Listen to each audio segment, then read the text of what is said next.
Demak, Ahmatiy O'zbekiston kompaniyasining ofisini ekskursiya qilamiz. Bularda jarayonlar qanaqa bo'lgan? Qani ketdik. 1 minut bezovta qilsak maylimi sizni? Ishlar o'sha uzatilgan choyga reaksiya bildiryapti. Javob beryapti. Javob beryapti. Boshqa narsalar hammasini, xodimlarni qayerda yurgan, qarzdorlik, boshqa regionlar. Qadrli kuzatuvchilar, bugun Ahmatiy O'zbekistonda ancha oldin tizimlashtirgan edik.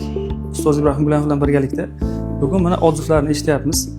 Xo'p, qanaqa fikrda, qanaqa o'zgarishlar bo'lganligini ko'rib chiqyapmiz. Kirib kelgan Ramazonlar muborak bo'lsin. Salomatlik, yaxshilik, zo'rsiz. Rahmat. 1 yilmi, 1,5 yil umringiz ketgan. Rozi bo'lasiz deymiz. Nima deydi? Bu kishi azburi mehribon garchiliklari uchun, jamoani yaxshi ko'rganliklari uchun ishlashimiz qiyin bo'lgan. Chunki har bitta rahbar o'rtasida bo'lish kerak bo'lgan o'sha subordinatsiya shunaqa narsalar kerak edi-da. Sayohatimizni Abdusamad davom ettirsam maylimi? Mayli, qani Postaga ehtiyojli. Mayli.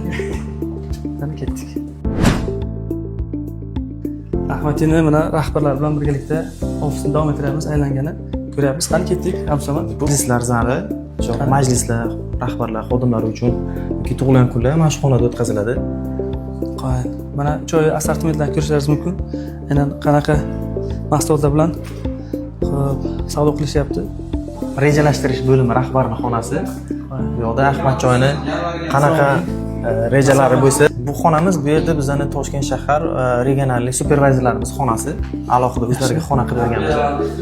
Assalomu alaykum. Supervizorlarimiz shu yerda o'tirib ishlashyapti. Xonamiz bizani programmistlarimizning xonasi. Kim? Ha, o'qitgan.